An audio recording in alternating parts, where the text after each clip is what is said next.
Hey, what's going on, guys? Dom the Movie Nerd here, and have you heard the good word? Game of Thrones is back! Well, not really, but the first official spin-off, House of the Dragon, is set to premiere next year on HBO, and that got me thinking about how Game of Thrones, the #1 most-watched show for a decade, just seemingly disappeared from the culture after that god-awful finale.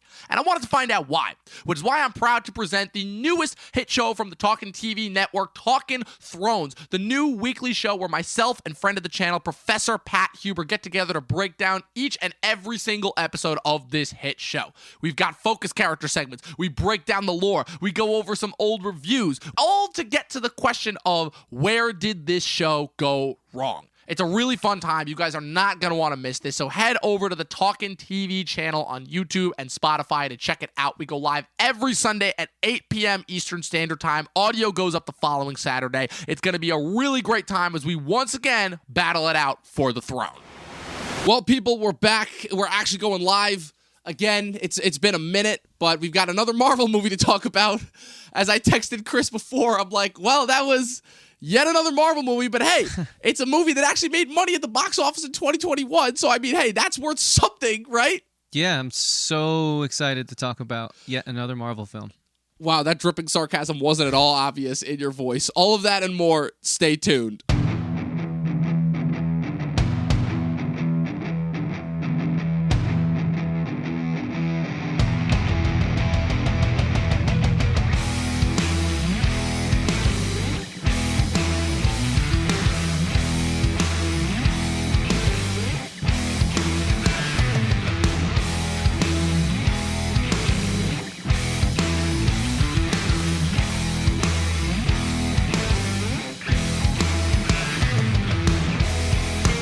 All right, Chris, so we were looking forward to that. I mean, I don't know actually how much we were looking forward to this, considering the fact that there was really only one element that kind of set this apart from the rest of the Marvel muck that we had to look forward to. I mean, the good thing is that we've only got 3 more of these for the rest of the year. We've got Eternals, we've got Hawkeye, and we've got Spider-Man, if that even comes out, you know?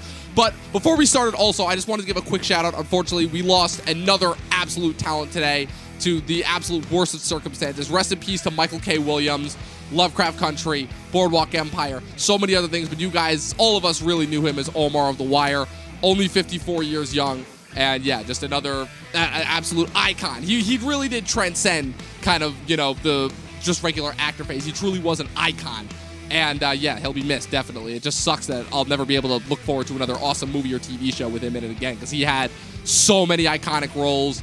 And yeah, I needed to give a quick shout out to him because that was shocking today, to say the least. So yeah, I mean, you said everything I would say. So 100%. Our hearts go out to his family and friends.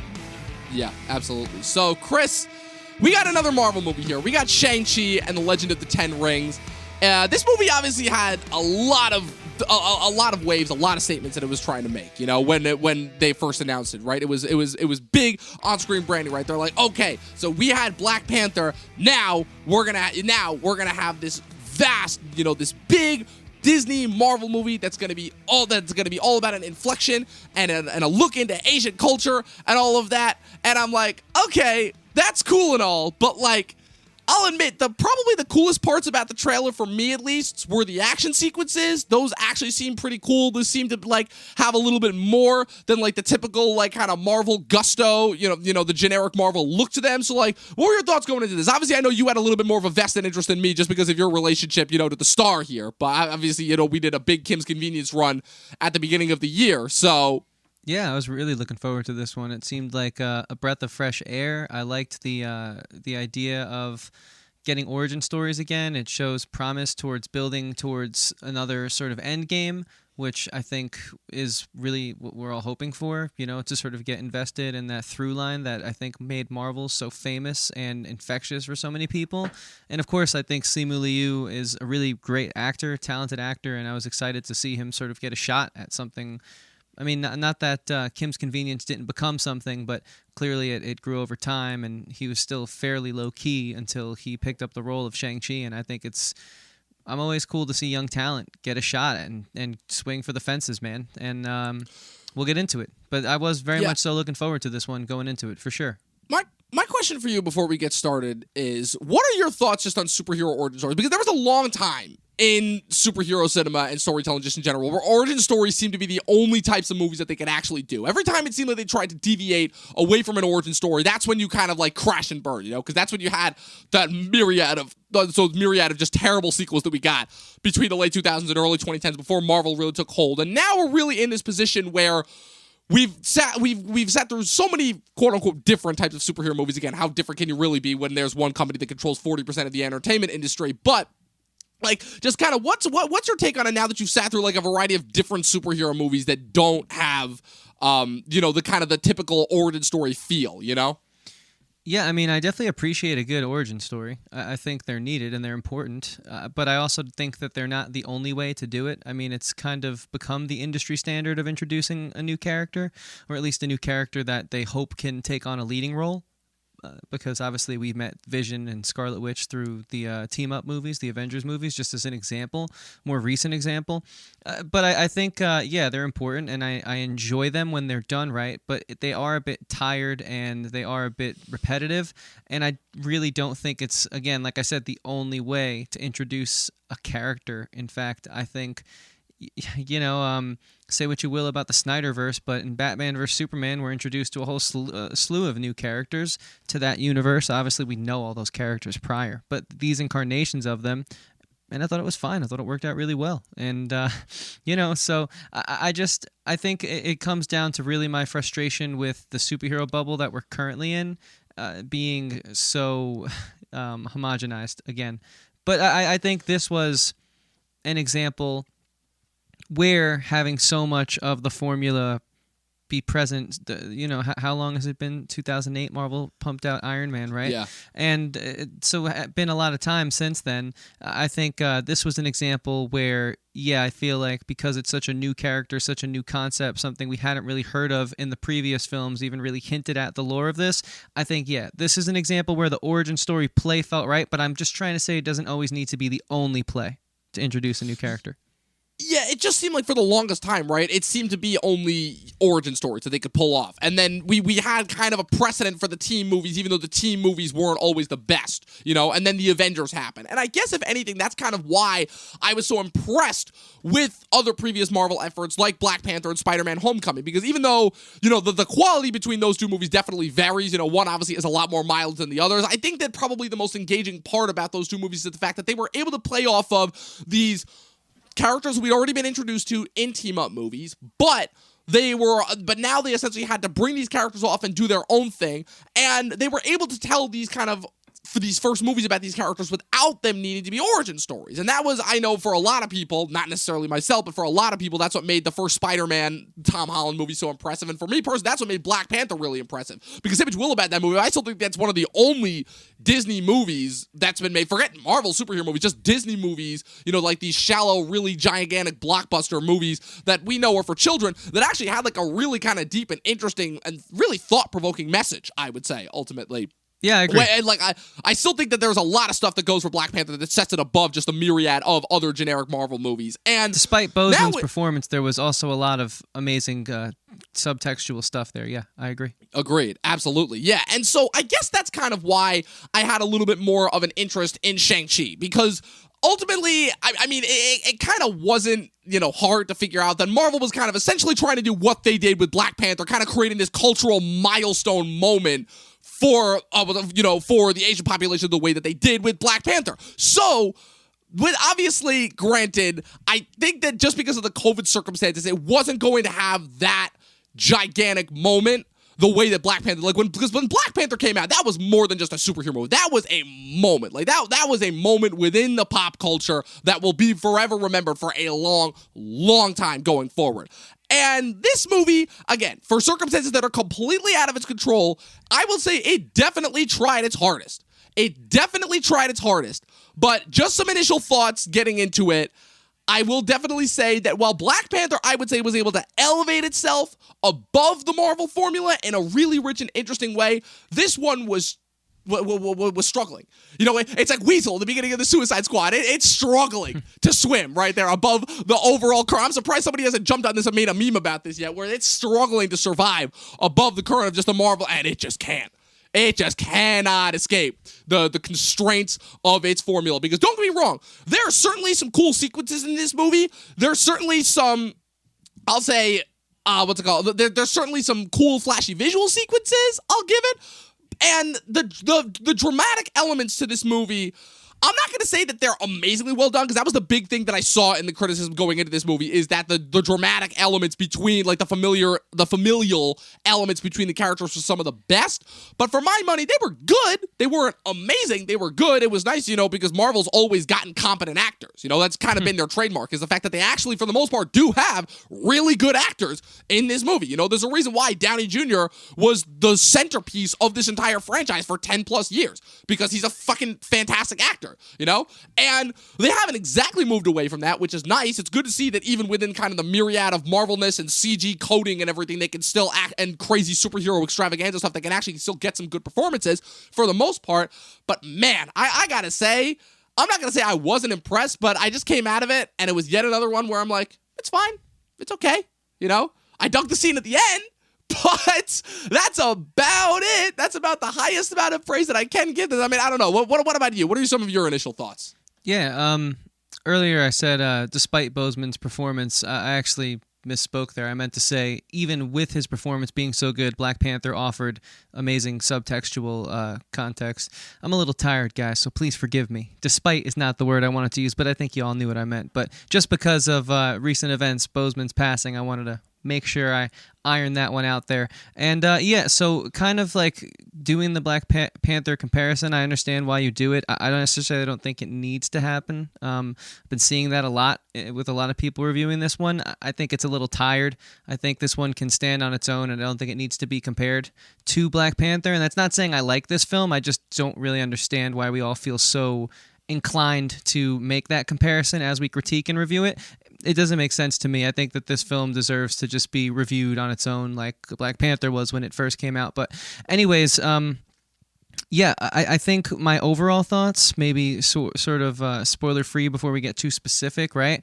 I think it had a lot to offer, and I think it did not deliver on some of the charm that was there. I felt it was a very strong first act, and I think somewhere in the middle of the second act is when they kind of lost me, and that's very unfortunate because I really bought into the portrayal of Shang-Chi by Simu Liu. I loved Awkwafina, and I normally find her a bit off-putting, a bit sort of monopolizing of the scenes in movies she's in. I feel like she's a very selfish actress where she really doesn't play off the other people around her. If it's not all about her in the scene, it sort of falls short. Like there's a show that I wanted to love called Future Man, which was sort of in the earlier of her sort of rise to superstardom, but she's in that show, and even in the scenes she's in, she's very over the top, and I've always felt like she's just an interesting performer because when she works, she really works. But for the most part, I find she kind of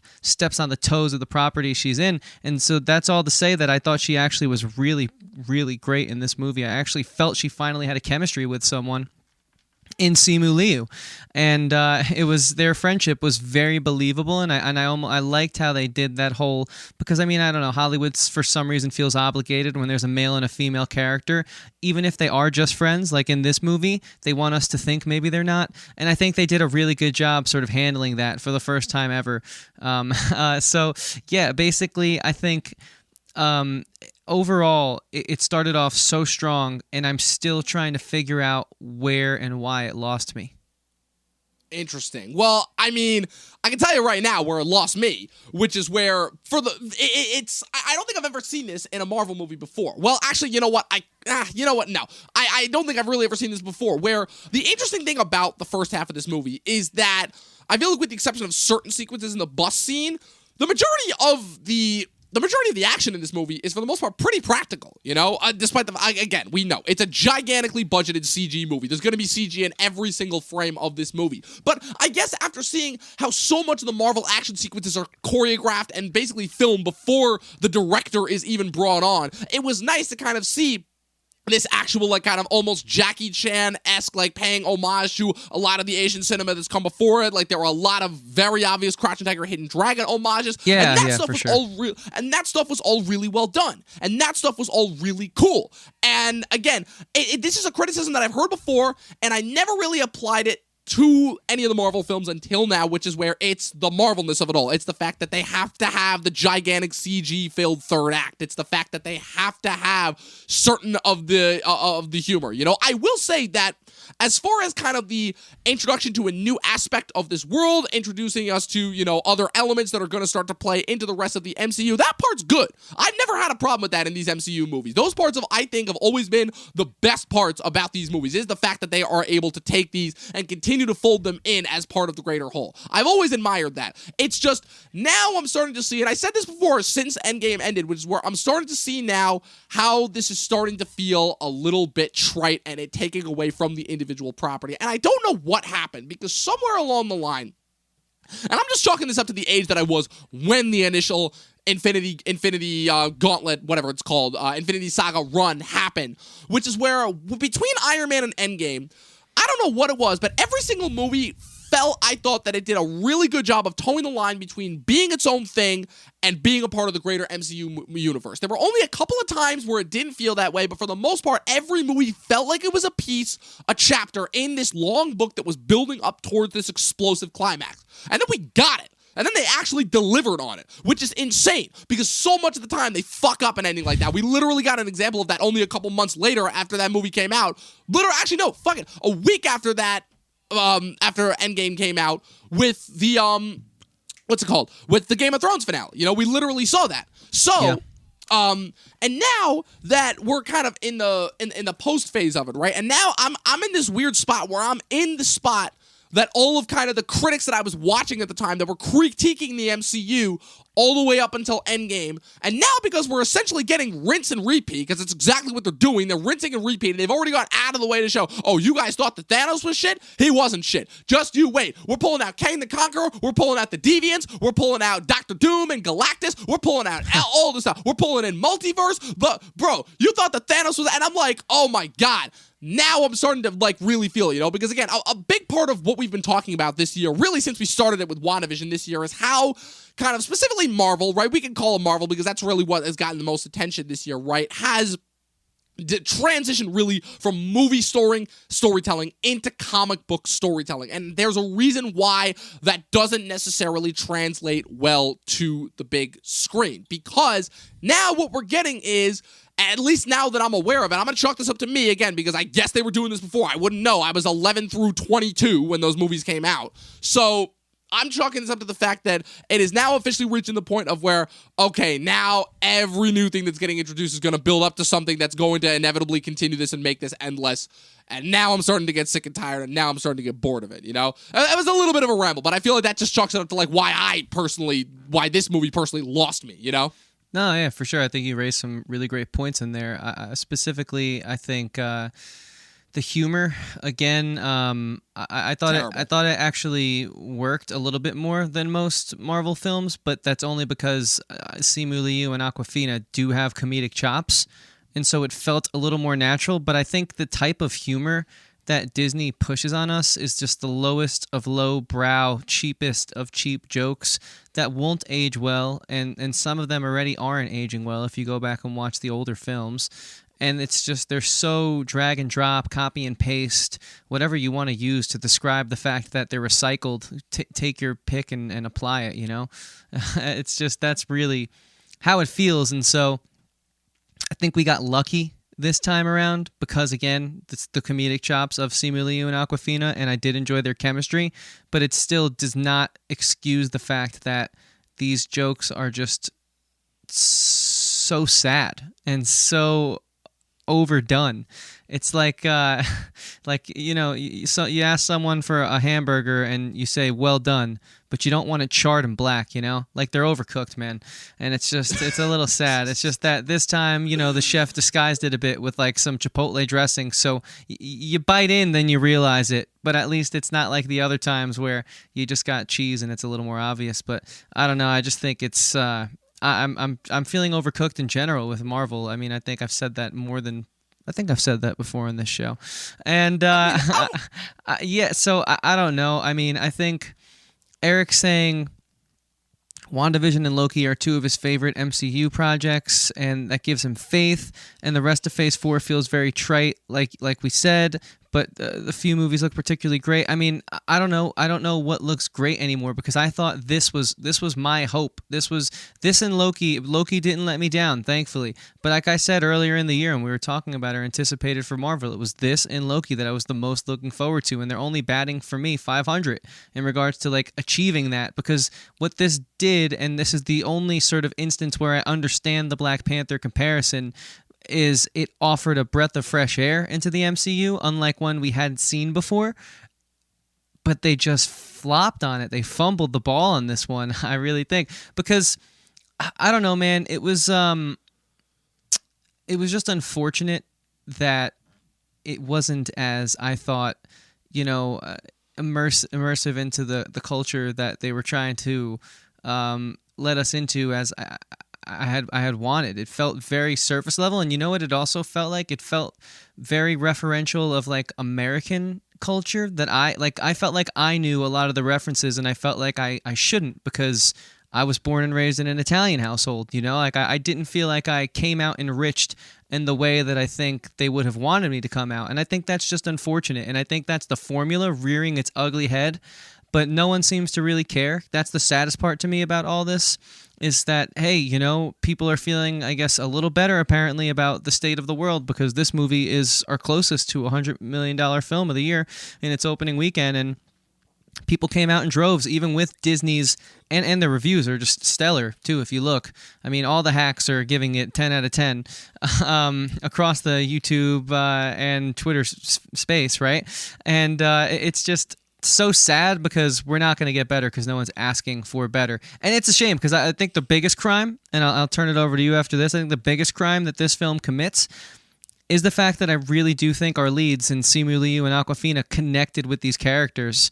They just weren't given anything outside of your expected first act, where you kind of do, in my opinion, want to fall in love with them. They weren't given anything to drive that home. That's where it really sucks. I'll tell you what it is for me where the conflict comes in. I was not the biggest fan of Awkwafina or the jokes in this movie per se, but I'll tell you where it comes in. It's the fact that I think with this movie, more than any of the others, there seems to be a major conflict, and maybe this is just because this is the first installment that we get into this latest subgenre within the MCU, but this movie feels like there's a giant conflict between kind of where this movie is starting out as versus where it's going, because it starts out as kind of this like low-key like ninja assassin, like kind of Rumble in the Bronx-esque kung fu adventure where they're trying to solve this criminal conspiracy, right? Or that ties into one of the characters' origin stories, and the origin story itself is actually pretty cool. It's probably one of the darkest origin stories that we've gotten in the MCU yet. The fact that Shang-Chi is a character that was trained to be a killer from the moment that he was born, right? And the fact that he actually was able to escape that life, those to me were the most interesting parts and elements of the movie to me, where I'm like, okay, this is like actually starting to get into like some dark territory, right? Which Marvel, we know, is typically very skittish of in their movies. And then by the time we get to the third act, it devolves into complete fantasy. Like, it is literally like a full-on, like, I felt like the third act literally became Never-Ending Story. I'm not even kidding. It was Never-Ending Story meets Aragon, and they never found a way to mesh the two tones properly, in my opinion. Like, it felt like, okay, so we know, obviously, that there are connections, but, like, okay, so the Mandarin character in this movie, his father, right, the Tony Leung character, was this ancient 1,000-year-old conqueror that was kept alive by the rings, and then his whole thing is completely separate from the Tao Lao storyline that happens in the third act, obviously, with the Hidden Village, right? And there's kind of this weird disconnect that goes on where it's like, okay, it feels like we should be getting all of this history right now before we immediately jump into this one other thing. And then when they try to bring the two together, I feel like because the kind of the dissonance and the collision of those two different storylines and those two vastly different types of genres that mix together, they don't do the work to really make them kind of flow and mix. It makes it feel even more jarring when they come to a head at the end, where all of a sudden you have this like massive army fight that happens between like these two armies of warrior assassins. Then you got these giant CG lions everywhere, and then you start getting into this whole thing where it's like, oh, he's gonna unleash this evil dragon that can suck people's souls out. And I just want to, before we get too far away from this point, because I think you're making an excellent point, and it kind of ties into Eric's comment, because this is exactly what I felt. I felt the first act was very built out, right? We understood Simu Liu and his current situation, sort of. He's just surviving. He's working a job that makes him happy, and we're wondering why he's settling for this. But as the movie went on, the world building felt underdeveloped, and I do 100% agree with that sentiment, because I think that's why I could care less about these people that live in this alternate dimension who are defending this giant circular building that's made of dragon scales, because I wasn't given any reason to care about it other than the fact that, oh wow, this dude's dad is pretty pissed off and he thinks he hears his mom behind this wall. We better stop him. It almost felt like during the fight, exposition was coming out, because the ant was like, oh no, they can't break down this wall because these soul-eating dragons will come out. It's like, hey, you should have told me that maybe like in the second act, because then I would have been like, oh my god, this battle has so much importance, but it had none. It almost felt like the origin, like kind of the preamble that we get to Shang-Chi at the beginning, it almost felt like it should have been the opposite, because we get the build-up with the Mandarin and everything, but the Mandarin character in this movie ultimately proves to be pretty inconsequential, considering the fact that by the time we get to the third act, he's not even the big bad that he has to beat. Him and Shang-Chi have this pretty dope fight, obviously, with the kind of the exchanging and like the passing of the 10 rings to one to the other, and like all that stuff is pretty cool. First of all, also, they're not fucking rings. I'll get into that little nitpick at the end. They're not rings. Like, there's a very clear difference, because in the comics, they are actual rings that he puts on his fingers. Those are not goddamn rings. Those are armbands, and I'm not going to get into that because it's a really dumb nitpick. I mean, you talk about this being a CG spectacle. I think that the budget was severely mismanaged, because... You want to talk about more Black Panther comparisons where that third act CG fight is woof. Rough to say the least. Awful. I felt like I was watching Wonder Woman 1984. It didn't matter how awesome it might have been. That had more colors. I couldn't see anything. It was pitch black. I was sitting there in a theater with Professor Pat, and we're both in the same theater that we've seen many movies at, and we knew there was nothing wrong with the projector, and Pat turns to me and goes, hey man, is it just really late, or like, can you barely see what's going on? And I was like, dude, honestly, no, I agree. I can't see anything right now. It felt like we were watching, you brought up Game of Thrones earlier, it felt like we were watching The Long Night. Yeah, that's what it felt like. So I could care less, honestly. Yeah, it's crazy, because again, I think in a weird way the movie, again, it's one of those things where it's grasping. Like I said, it's the weasel metaphor. It's struggling. It's got the elements all there, because the moments between Shang-Chi and his father and the rest of their family and all that stuff that's built up, that stuff is actually really good. That stuff, I agree with the rest of the critics. That stuff is the best part about the movie. And like the scene where they reunite and the fact that they still kind of have this like really interesting father-son bond together, that stuff was great. And then kind of, how it's shaping up to them where it's like, okay, I have to stop you even though I don't want to. That stuff was all really great, because like that's the stuff that like makes movies, the drama between these characters. I personally think, again, like there's a reason why all the Spider-Man villains work. I personally think that the villain in all of these superhero movies should almost always have some sort of a personal connection to the hero, because it makes it that much more rich and interesting and juicy, because it makes the drama that much more interesting. And I think a big reason why a lot of the Marvel villains have not worked is because they either tried that and missed the mark horrifically, or they just didn't bother. Like, look at some of the best MCU villains, Ego, personal connection to Star-Lord. It made, say what you will about Guardians 2, but it made all that drama awesome. Yeah. Killmonger, T'Challa's cousin, I agree. I think Loki, Thor's brother, every single time to me, and every single Spider-Man villain ever has some sort of a personal connection to him. Those first 3 Spider-Man movies, I mean, there's not a character in them that you don't care about. Say what you will about the third one, but I still think it's a phenomenal end to a great trilogy. And I think as we get farther and farther away from that golden age of Hollywood, we really start to see the how the younger class maybe doesn't have as much say anymore, because the studios have just become so huge and so giant. Because I really think, and what I got out of what you just said, is where this movie lives is also where it dies, and it lives and dies on Simu Liu. And when you take him away from being this amazingly lovable character who is just trying to do right and just get by, those human moments, which I was actually thankful that there were, it seemed at least less pre-recorded, pre-shot CG sequences in this film than other MCU movies, at least origin stories. But still, it's like, yeah, Simu Liu is a badass, and his action sequences were great. I actually thought he rose to the occasion. But, man, you could have had that last fight be like 15 minutes shorter and gotten us more acting, because I really think this movie lives and dies on giving Simu Liu a chance to just read lines and not punch people and not kick people, but be a person, be a human. And when you take that away from him, that's why the whole third act falls to me, because I actually thought he did a great job carrying this film on its shoulders. I really just think it's the Marvel formula, not understanding that each character kind of should be, look, Thor is different than Iron Man, who's different than Captain America. So it kind of blows my mind how we've treated every origin story the same up until now. And I think as you get more diverse characters in the mix, I think situations like this are going to happen more and more, where it's like, oh, yeah, that same drag and drop, it's not going to work for so-and-so character. Right. But again, Dom, does this really matter? Because this movie was received critically and audience-wise incredibly.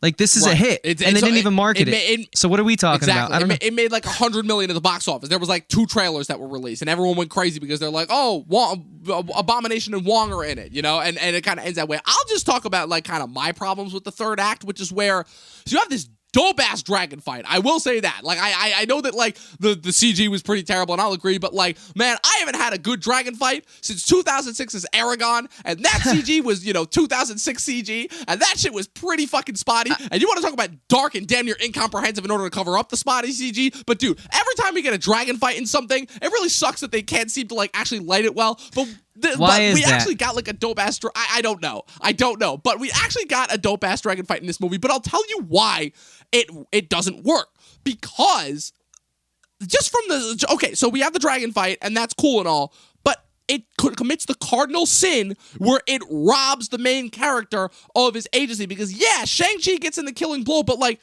he's not fighting that dragon one-on-one. It's the evil dragon, the soul-sucking dragon. I don't even know what its name is, like the Great Devourer or something like that. I'm pretty sure they ripped that off from like a Ninjago. It was boring. It's the fact that it's a dragon-on-dragon fight, and then it's him and his sister kind of just like riding the one dragon, and I'm like, I know. Okay. And then Awkwafina shoots an arrow. And that's like the crux of her. I'm like, wow, so you mean to tell me that them trying to make a statement on millennials' perpetual laziness and not wanting to, like, move forward with their lives? And you're going to tell me that the way to resolve that is a fucking bow and arrow to a giant CG dragon's throat? Okay, Marvel. Again, like, of all of them stretching out potential quote-unquote messages in their movie, that might be the most egregious. And I thought them repeating Asgard is not a place, it's a people 30,000 times at the end of Thor Ragnarok was annoying enough as it was. But Awkwafina, I'm not gonna lie, this is probably like the moment where I was the most disappointed in her, because up until this point, every performance that I'd seen her in, right? Because the first moment that I saw her in was the trailer for Crazy Rich Asians, and her performance in that trailer alone made me have no interest in wanting to watch that movie, where I'm like, okay, this is a type. This is even more than just a type.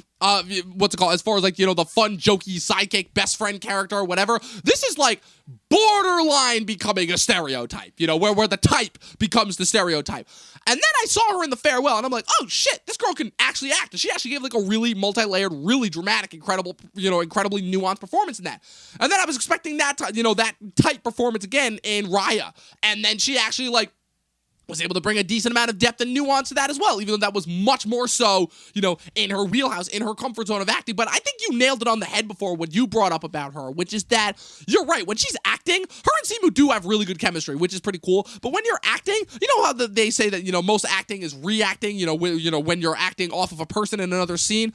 To me, she has never once been reacting to someone in this movie. She is just taking what they do and then just trying to top it and trying to inject her own amount of goofiness. I think it so far surpasses passes the sense of like the goofy Marvel sidekick, which is what she has become. She has added her name to the vast, let's, go starting all the way back with, Happy Hogan, who really wasn't that at the beginning, but kind of became so over time. Darcy from the Thor movies, what's it called? All the different jokey Marvel sidekicks. The Warriors 3, and that's the reason why Taika killed them off like immediately when he took over Thor Ragnarok. They're in every one of the Marvel movies, and it's really disappointing because that was a type that I thought that we were moving past, because in a weird way, I think that the Marvel movies that actually did the best with those types of characters are the Ant-Man movies, because they actually took like the Michael Pena and the David Dasmalchian characters, and they kind of turned them into like their own like cool little crew, and they actually they had a good relationship with Scott, and they actually added like a decent amount to the plot, and Michael Pena actually was able to add a lot to that plot. But this is sliding vastly into type territory, and it's the fact that for so much of the movie, she's just dead weight, and she doesn't actually contribute really anything. She's kind of just there for the simple fact that she's best friends with the main character. I'll tell you where this movie, I'll tell you a few of the bright spots. I just want to, before we get too far away from these points, I just wanted to say, I think she wasn't dead weight at first. I think you raised a great point about the third act and the dragon fight, robbing Shang-Chi and Simu Liu of his agency. I think it really did that for all of the cast, to be honest with you. It was too long, too drawn out. It was like 20 minutes of screen time that's where you want the character you've spent the past hour and 40-something minutes with to give you the heroic moment. And we didn't have that. And it's so unfortunate, again, because I love the characterization of Shang-Chi by Simu. Like I said, I really enjoyed Awkwafina. And it's not that I've hated everything she's done. The Farewell is one of my favorite A24 films, possibly one of my favorite films of all time if I had to make a list. And so I have seen her be great. It's just, she's pretty selfish, I think, as an actress. Maybe it's the way she's directed, because she does have a large personality, and I do think she's versatile. But I think in Raya, she was a frustrating part of a movie I loved very much. That's how I have kind of gone on to describe it. But I think it's strange, because I will say I am very excited for the future of Shang-Chi and all these new characters that we met. I just never want another solo movie with him, because I just don't think it'll be handled well again. But I can't wait to see Simu mix in with the rest of the Avengers. I think he's going to add something that's going to make future team-up movies get back to the way I felt about an Age of Ultron and things like that. But it's just so sad that this formula is really what's getting in the way of everything right now for me, and kind of ruining everything, having to hit these quotas, having to do these CGI beats in Act 3, the journey to find the place we need to be in Act 2, and, the mundane day-to-day setup in Act 1. It's I don't know. I feel like you didn't even give it a chance. But then again, I think we need to talk about, after you raise these next points, really does what we say matter on the grand scale? It matters to us, and I'm still going to say it even if it doesn't, because I think it needs to be said. But when you look at how well this movie's been received, even with Disney not marketing it, honest to God, I really didn't see any marketing. I mean, I don't pay for YouTube, so I'm on there all the time. Barely saw Shang-Chi ads, and I'm watching, Sean Chandler, John Campea videos. You'd think they'd advertise on there. I barely saw anything about it. I saw more Black Widow advertising than I did Shang-Chi. But yet it was a massive hit. Crazy which is crazy considering how hard that movie flopped. Yeah. It's just maybe it's a continuation of just, again, more of the Disney finally getting onto some of the Netflix model of marketing with the algorithm and word of mouth. How you so eloquently explained it last year. But I'll tell you, to me, probably I think where this movie failed the hardest, which is with the Tony Leung character, and not in the sense of how they portrayed him, because I think that he's probably one of the best MCU villains we've ever gotten, and it's such a shame because of how dirty they did him in the third act, where you all of a sudden have this, it's okay, that's the part where it definitely feels rushed, like a clip show, where I'm wait, what? How has this guy been alive for these thousands of years? Are the rings keeping him alive? Is he immortal? There's no explanation. Just this dude that's been alive for thousands of years, and he just wanted to conquer the world, and he was known by all of these different names, right?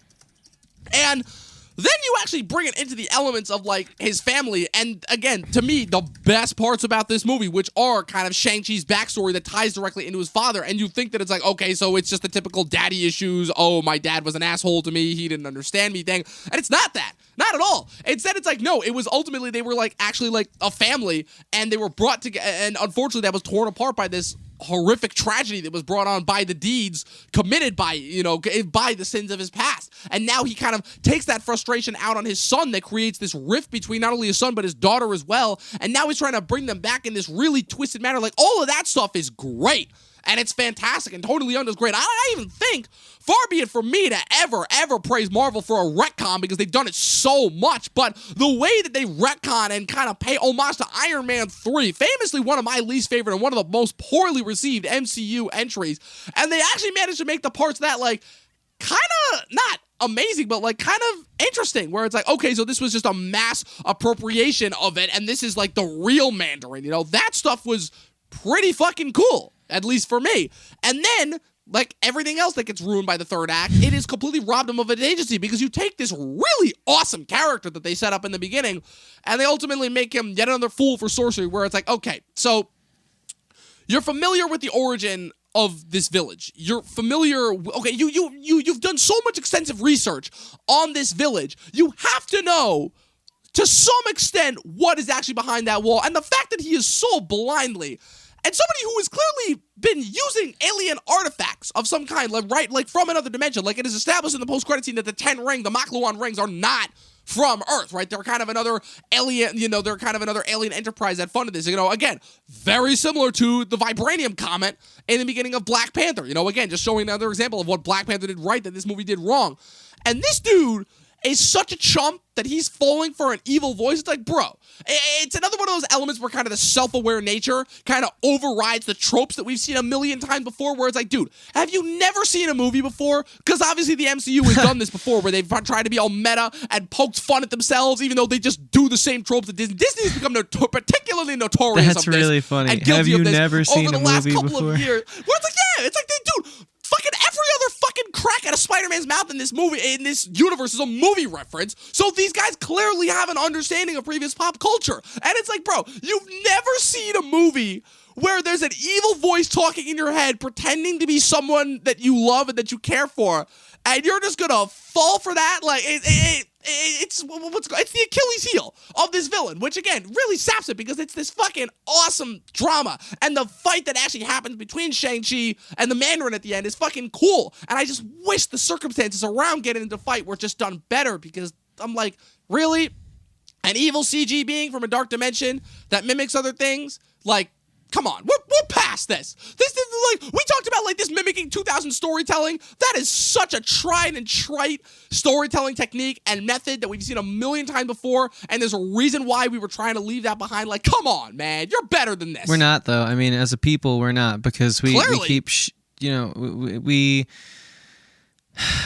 we don't get the movie that does something different in this medium, like Suicide Squad, the credit it deserves. Only the critics really receive it that way, but the critics might even be the worst people, because they're the ones who are also praising Shang-Chi, and in most cases, it seems like a lot of the critics are enjoying Shang-Chi even more than Suicide Squad, and it's just so sad, because, I hate to do the most recent comparison, but because they're such drastically different movies in the same style, it's kind of hard not to, especially because of what DC has tried to do, at least with the Snyderverse, taking somewhat of a different approach to the superhero storytelling genre on the big screen. And then I think Suicide Squad, the most recent one, is another great example of the fake out in the beginning, killing all the characters. Like, they at least tried to do something different, even though, again, it's like, we're not talking here about the greatest movies of all time, we're talking about superhero movies, but to some people they are, and so that's why I want to bring it up on a superhero movie podcast. But again, it's just,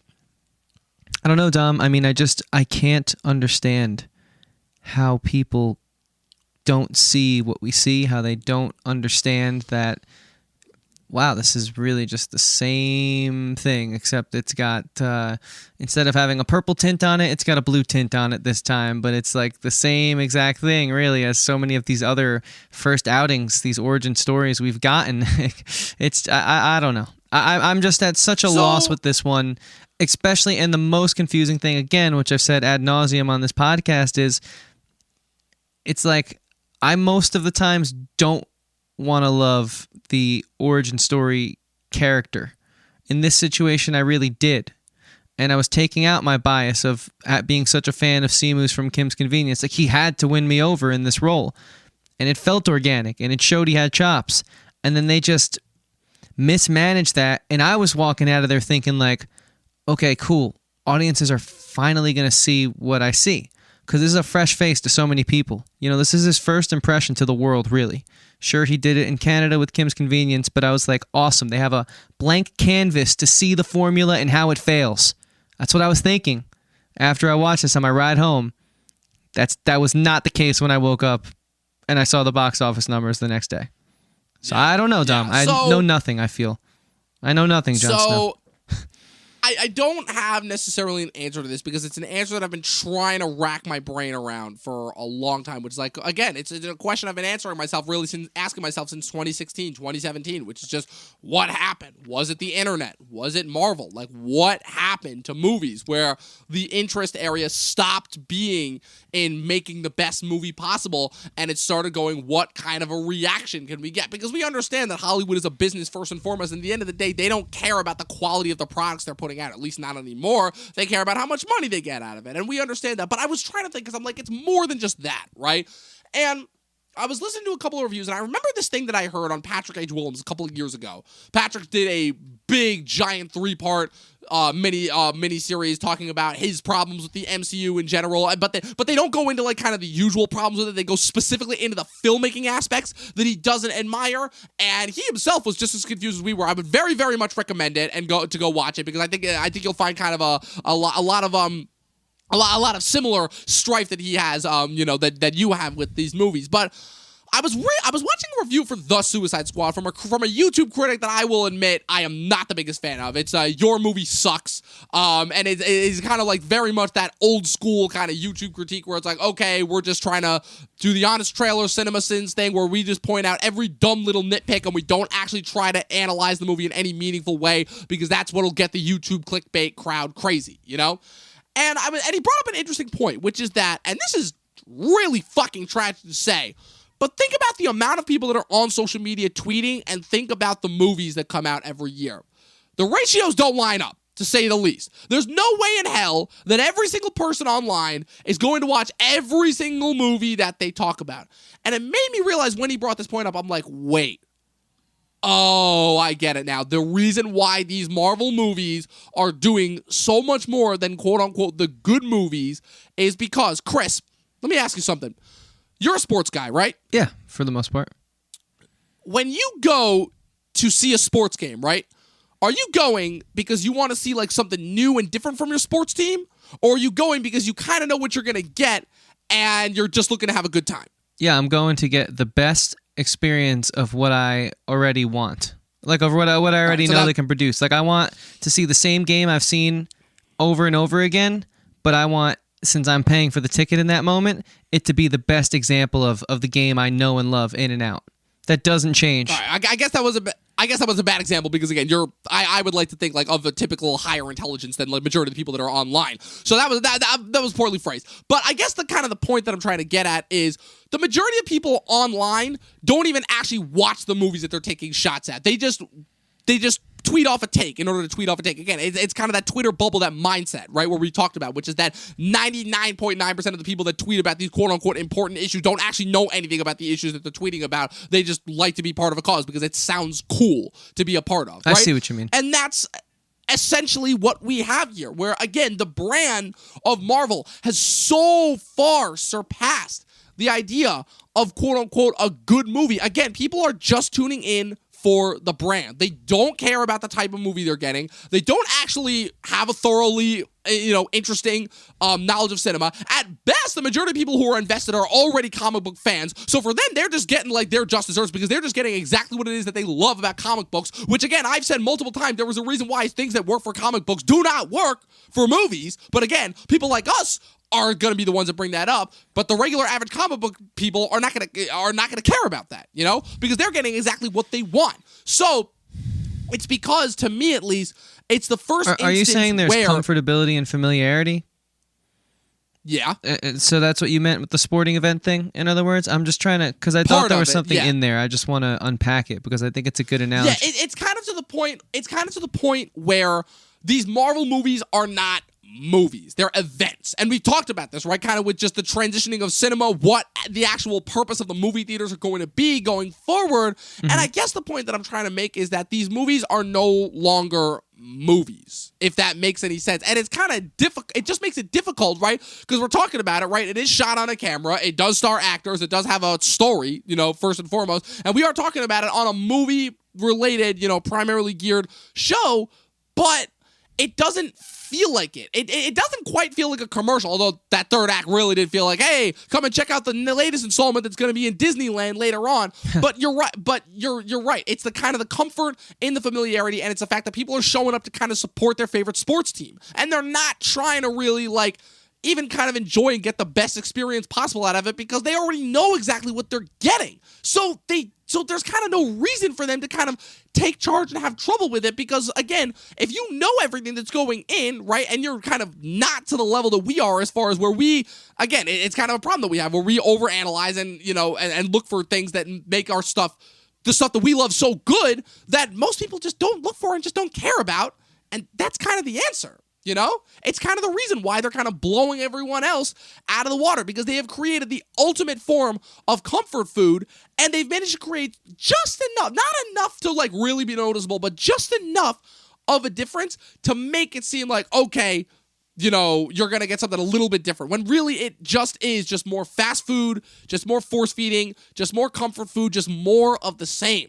And people now, I feel like more so than ever, are just in a position where they kind of have always been that way, but now more than ever, just with the instant gratification and the social media aspect of it all, they're now in a position where they don't want anything other than familiar. I don't even know if they know what they want because we talked about all the time that people don't know what they want, right? And there used to be a time where it was awesome and interesting when you could challenge people, but now that's not a thing anymore. And honestly, I don't know when or if we're even going to get back to that just because, again, the internet has created just such this fishbowl mentality, I don't know. That was kind of a lot of different points that I was kind of stringing together, but it's because I've been trying to figure this out for years now, and I know I'm not going to figure it out anytime soon, and I'm going to keep answering this question because they're going to keep making these movies because, again, the only thing that's going to stop these movies from coming out and being so generic is when people stop paying money to go and see them, and clearly this movie show, that's not stopping anytime soon. Again, we were literally only a month out from the Suicide Squad when people were crying and worried as ever that theaters were dead and that the Delta variant had put an end to theaters for good, and then this movie comes out and makes money. So it's like, I'm just as lost and confused as you are, if that makes any sense. Yeah, I mean, I asked those questions really knowing the answer, but just for the sake of maybe, our audience joining our wavelength, if they're already not, I like to try and pose the question just so that someone could think on it other than you and I. But I think you also, in answering it, raised a lot of great points that took it even deeper. And to be honest with you, man, I really don't know what else more I can say that I haven't already said about this one. So unless you have any closing sentiments, any final thoughts, I think we can move to star ratings if you feel ready. Yeah. Only thing that I have to say is Shang-Chi and the Legend of the Ten Rings was a movie that I felt like had a lot of expectations, but then again, maybe not, because again, Disney didn't market. I really have no idea what Disney's doing with their marketing, and the fact that it cleared $100 million at the box office clearly shows, okay, these movies obviously still have some gusto and still have some might and some pull at the box office despite the Delta variant and everything that's going on. But I will say that for all the elements that Shang-Chi got wrong, and there was a lot, I will say there was a decent amount that it got right. I did enjoy Simu's performance. I enjoyed the villain. I enjoyed the familial drama. I enjoyed the elements of bringing in Asian culture and mixing that into a really big, giant, mainstream Marvel movie. That stuff was all well done. But for every bit and point that I got that was cool, we got another bad Marvel joke.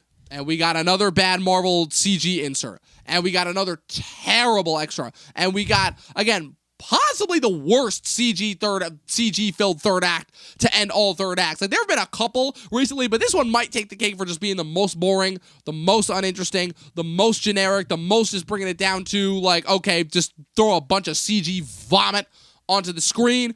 And ultimately, again, I really am giving this, I feel like, as much credit as I possibly can with those dramatic elements. But for me, this is a 3 out of 5 at best.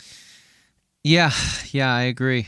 Even Eric, who's more of a fan of the MCU than us, kind of agrees it's not the best outing. And I do think it's unfortunate, as I was just telling Eric in the chat, for so many reasons, a lot of which I've said, but really just because, and you raised a great point, and that's really what it is. It just robs our hero of his agency. And I think it's the consumerism that does that at the end of the day.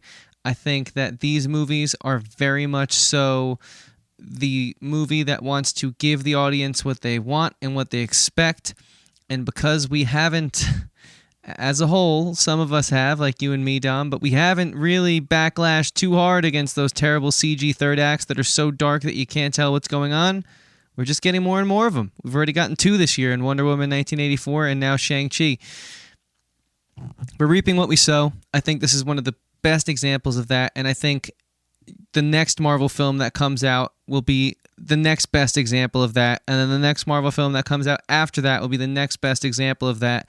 I don't think it's going to change, even when you have these actors who I find so lovable and so endearing in these roles. Nothing's going to change because the formula is there. It's you're going to eat McDonald's in 2021, and the burger's going to taste exactly the same as it will in 2031. The formula is not changing. We're locked in. It's unfortunate because it is fast food. That's why I bring up the McDonald's reference. And people are going to get what they expect. And maybe we have to talk about what we want to do. Do we want to keep having the same conversation about these Marvel films? I don't know. It's not that I don't enjoy this. It's just that it ruins why I love movies to an extent, and that's sad. But all that aside, I'm still going to give this one a 2.5 out of 5 because I do think that outside of the pre-shot, third act fights, which it's so dumb that Marvel does that, and outside of all the forced Marvel-isms, there is something with these characters that you really want to love, and hopefully we get to love them. I don't know if I will, but hopefully I get to love them. So that's it, Dom. That's all I got on this one. Man, that just made me even more depressed because obviously the next Marvel movie we're getting is Eternals in 2 months. And it really sucked because, again, with how that trailer is shaping up, like the visuals do look cool, but like you're totally right with what we're gonna get, and especially since that has like a really interesting and different cast even for a Marvel movie. And man, that just made me even more depressed for Spider-Man because again, when we get all the villains from those first 3 dope as fuck Raimi movies, and now they're being serviced for the latest generic looking Marvel movie, man, that's gonna be depressing. Man, because dude, I don't think I can quite make it. I don't know how quite obvious I can make it as possible that the thing that I am looking forward to the most for the rest of 2021, it's not Dune, it's not Many Saints of Newark, it's not the Paul Thomas Anderson movie, it's seeing Willem Dafoe back as the motherfucking Green Goblin. I cannot emphasize that enough. He is one of my favorite supervillain castings ever. He's one of my favorite supervillain portrayals in a movie ever. It's one of my favorite villains in a movie ever. I think that Heath Ledger's Joker owes a lot to that performance. No, I don't think I'm grasping at straws here. I know everyone loves Alfred Molina as Doc Ock, and yeah, he's dope too, but Willem Dafoe, he just adds another level to that movie.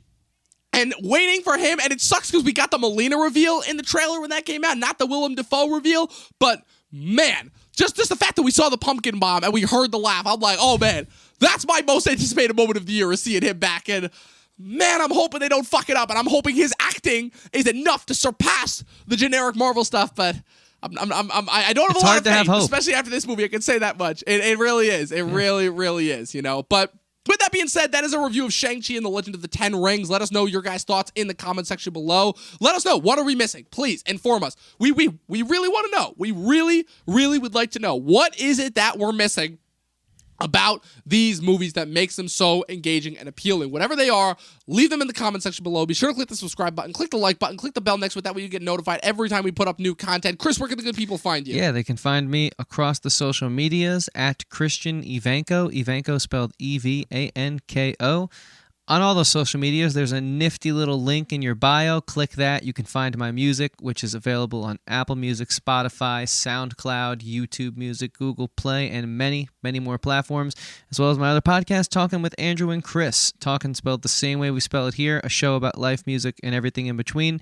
I hope to see you guys there, and of course, we hope to keep seeing you here, supporting our show, Talking TV. Thank you all again so much for doing that. And of course, last but not least, please go follow my great and amazing co-host across the social media. Dom, where can they find you?